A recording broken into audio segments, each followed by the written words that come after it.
panic. Panic is beginning to break out in Western capitals as governments realise the scale of the crime they helped facilitate from day one is impossible to deny, to cover up, to deflect from, and that a reckoning is coming for them. Let's set the hideous scene. 14,000 Palestinian babies could die in Gaza over the next 48 hours without aid. That's according to Tom Fletcher, the United Nations' main humanitarian official. Just absorb that fact. Consider the implications. Keep at the front of your mind that this is because of a crime being committed by Israel, a Western ally, in essence a Western state, which is armed and backed by Western states like the United States and Britain. And as Israel's leaders issue their most genocidal statements yet, and brace yourself what I'm going to tell you, as I say, panic is breaking out in the corridors of power in countries like Britain, because they know a reckoning is coming, and everyone complicit in this crime will be made to account for their words and for their deeds. That's why the embarrassingly weak latest action by the British government tells us a story. I'm going to come on to that. Let's start by listening to what the United Nations humanitarian chief told BBC Radio 4. The situation is dire. The real test of the words will be whether we can get that aid in. We are there on the border right now. We have thousands of trucks ready to go. We know how to do this. We've done it before. And we are demanding that the world back us in pushing Israel to let us get in and reach those people who are starving right now. And yesterday it was five trucks of aid that went in, not fit for purpose in this case. No, that's a drop in the ocean. And let's be clear, those 5 trucks are just sat on the other side of the border right now. They've not reached the communities they need to reach. And, let me describe what is on those trucks. This is baby food. Baby nutrition. There are 14,000 babies that will die in the next 48 hours unless we can reach them. This is not food that Hamas are going to steal. No, we run the risk of looting. We run the risks of being hit as part of the Israeli military offensive. We run all sorts of risks trying to get that baby food through to those mothers who cannot feed their children right now because they're malnourished. Bear in mind that Israel has instituted a total siege of Gaza since the beginning of March, blocking anything and everything from getting in, a wanton violation of international law. Bear in mind, too, that the daily massacres currently being perpetrated with Israeli weapons right now may well be deadlier than any point in the last 19 months of this genocide, which brings us to Yair Golan, a former Israeli general and an opposition leader, often touted as a moderate. If you want an example of what qualifies as moderate in Israel, earlier this year, Golan declared, "We'd all like to wake up one spring morning and find that 7 million Palestinians who live between the sea and the river have simply disappeared."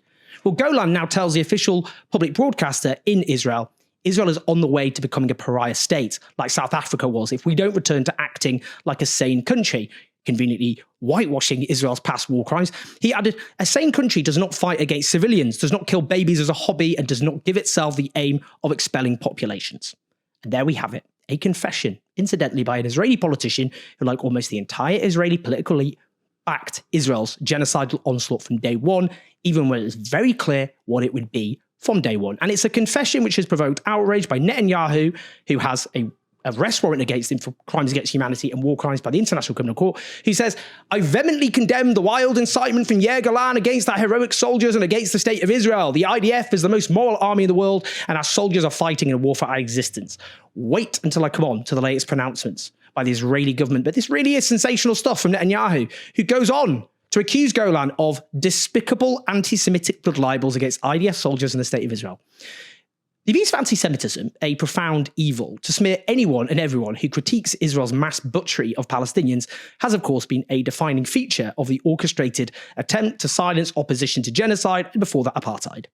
And there it is, deployed against the Jewish Israeli opposition leader, a former Israeli general who has in fact backed a genocidal onslaught which at the very beginning of this year had already killed over 1,000 Palestinian babies, according to official statistics, which repeated academic research has shown represents a grave underestimate, with even The Economist, a right-wing magazine which backed Israel's onslaught, now estimating the number of Palestinians in Gaza who have suffered violent deaths at the hands of the Israeli military is 109,000, over twice the official figure, 1 in 20 of the pre-war population. Bear in mind, the biggest killer by far, as we know from precedent, will be indirect causes.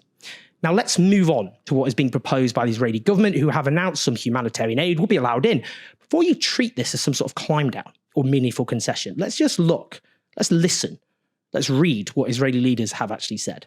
Note these comments have barely been adequately covered by the Western media, but the brilliant Drop Site News has thankfully translated them for us. Benjamin Netanyahu declared the following: "We're going to take control of all the Gaza Strip." That's in a video which he released, saying that Israel would begin delivering minimal humanitarian aid, food and medicine only. He goes on, "Our best friends in the world, senators I know as strong supporters of Israel, have warned that they cannot support us if images of mass starvation emerge. They come to me and say, we'll give you all the help you need to win the war, but we can't be receiving pictures of famine." He adds that in order for Israel to continue its onslaught, we need to do it in a way that they won't stop us. In other words, all about optics. Netanyahu is declaring that only minimal humanitarian aid will get in, not to stop the Palestinian people from starving to death in practice, but to minimize pressure on Israel to stop it from completing its genocide. To emphasize this point, enter Bezalel Smotrich, the Minister of Finance, a far-right extremist who has never tried to restrain his genocidal mania, who has repeatedly previously opposed all humanitarian aid from getting into Gaza. But he's backed Netanyahu's announcement, which tells you all you need to know. In a press conference, he declared, "The aid that will enter Gaza in the coming days is the tiniest amount. A handful of bakeries that will hand out pita bread to people in public kitchens. People in Gaza will get a pita and a food plate, and that's it." Exactly what we are seeing in the videos, people standing in line and waiting to have someone serve them with some soup plate. Truth be told, until the last of the hostages return, we should also not let water into the Gaza Strip. But the reality is that if we do that, the world will force us to halt the war immediately and to lose. It would be winning the battle and losing the war. I'm committed to winning the war. We are disassembling Gaza and leaving it as piles of rubble with total destruction which has no precedent globally, and the world isn't stopping us. There are pressures. There are those who attack us. They are trying to make us stop. They are not succeeding. You know why they aren't succeeding? Because we are navigating the campaign responsibly and wisely, and that's how we'll continue to do it. As Drop Site News conclude here, Smotrich said that the Israeli forces are initiating a campaign to force Palestinians into the south of Gaza, and from there, God willing, to third countries as part of President Trump's plan. This is a change of the course of history, nothing less. Absorb. Just absorb what's being said there. Netanyahu's Minister of Finance openly declares that Gaza is being entirely destroyed with a total destruction which has no precedent, as well as the total removal of whichever survivors remain from Gaza. And he's boasting that the world is not stopping Israel. He's stating a basic truth. Western governments who have armed and backed Israel have allowed them to facilitate genocide. They've imposed genocide themselves through their actions. And it goes much further than that. It's the Western media who have legitimately supported, whitewashed, and failed to accurately, adequately cover one of history's great crimes from day one. Without the Western media, Western governments would never have gotten away with facilitating this abomination. Listen to what these genocidal maniacs are saying. That is the truth of what they are saying.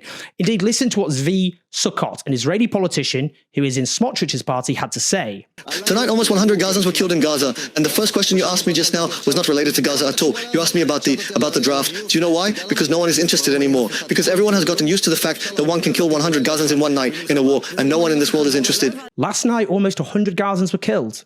That's what he said. Nobody cares about it anymore. Everyone just got used to the idea you can kill 100 Gazans in one night and nobody in the world cares. There it is.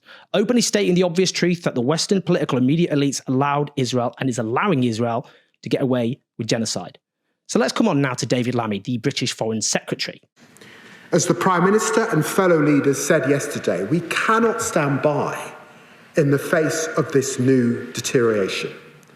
It is incompatible with the principles that underpin our bilateral relationship. Rejected by members across this House, and frankly, it's an affront to the values of the British people. Therefore, today, I'm announcing that we have suspended negotiations with this Israeli government on a new free trade agreement. We will be reviewing cooperation with them under the 2030 bilateral roadmap.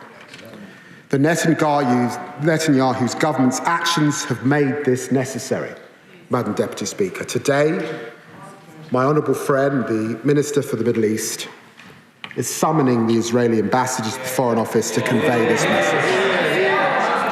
I say now to the people of Israel, I want a strong friendship with you based on shared values, with flourishing ties between our people and societies. We are unwavering in our commitment to your security and to your future, to countering the very real threat from Iran, the scourge of terrorism, and the evils of anti-Semitism. But the conduct of the war in Gaza is damaging our relationship with your government. Yeah.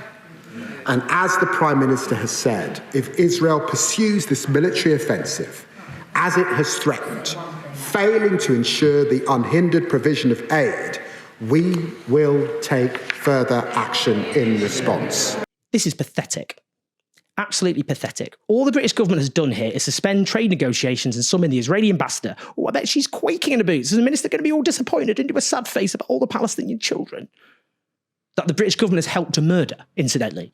I'm sure the Israeli ambassador, if she's not completely thick, could point that out. They've also announced sanctions on some extremist settlers, which is less than the action mooted by former Conservative Foreign Minister David Cameron, who declared that he had been planning on sanctioning two Israeli ministers, Bezalel Smotrich and Ben Gvir. They haven't even done that. As a Conservative MP, Kit Malthouse says, the anger and the outrage of the Foreign Secretary is appreciated by us all, and I sense that it is genuine. Well, I was going to say a better man than me. I mean, I respect Kit Malthouse, never thought I'd say that. He's a right-wing Conservative, but he's spoken out with infinitely more humanity about this than most Labour MPs. I don't believe anything the Foreign Secretary says is genuine. Anyway, but he knows as well as I do that the Israelis couldn't give a damn what he says in this chamber, or indeed for the statement. And as he will know, since that statement is issued, dozens of Palestinians have been killed and there have been voices of defiance from the Israeli government. Now the statement mentions the taking of concrete action. I'm not quite sure what the trigger for that is. And many of these in this chamber have been trying to spur the government into taking action. Over the last few months, we've tried anger and outrage and got nowhere. We've tried shaming ministers into action, got nowhere. So maybe we need to beg. Here's the truth. The government knows a reckoning is coming. And the truth of what this government did cannot be erased in that reckoning. When the genocide began, Keir Starmer declared that Israel had a right to impose a siege on Gaza of life's essentials, a wantonly illegal act, then declared he never said what he had in fact said. As predominantly Muslim councillors resigned in disgust, as he supported Israel's genocidal onslaught, one of his goons briefed that Labour was shaking off the fleas. He refused to back a ceasefire for months as his shadow ministers resigned in disgust. He took disciplinary action against Labour MPs opposed to Israeli war crimes. His government, after taking office, suspended just 8% of arms deals under immense legal pressure. It means nothing. They approved more military equipment in the following 3 months than approved by the Tories in the 3 years after 2020. And when the other week, David Lammy correctly said Israel was violating international humanitarian law with its total blockade in Gaza, he was forced to withdraw those comments. Let's be clear. This government, this Labour government, led by Keir Starmer, they are complicit in genocide. They have helped facilitate genocide every step of the way. And every politician and every journalist who legitimised what was very clearly going to be a terrible crime from day one is going to be made to account. They're going to be made to account for themselves, for what they have done. They can't claim ignorance. They can't claim they didn't know this was going to happen. Because the whole point of people like me sitting in front of a camera like this, documenting this crime almost every single day, is in large part, I'll be honest, to say very clearly to those people, you have no excuse for saying you didn't know, because we have every receipt and now you're going to pay the consequences. I'll finish appropriately with these comments by the Israeli journalist Iris Lee. She said, there will come a day when everyone who did not report on what is happening in Gaza, everyone who remains silent about the killing and starvation, everyone who actively or indifferently supported the humanitarian disaster that Israel caused will not know what to do with themselves out of shame and will look for a stone to hide under, and that day is not very far away. Being consumed with shame is the very least that these people deserve. Reputations must end. Careers must end. People must go to prison. Accountability is coming. Tick, tock, tick, tock, tick, tock. Gaza's a crime scene, one of the great crime scenes of history, and we are going to dust over the rubble and identify every single fingerprint. Careers and reputations, as I say, they are going to end. People are going to go to prison for what they have done. Mark my word. Please like and subscribe, leave your thoughts in your comments. Help us take on the pro-genocide media at patreon.com/4. All our work is made possible by you. Share the video, listen to the podcast. I'll speak to you soon.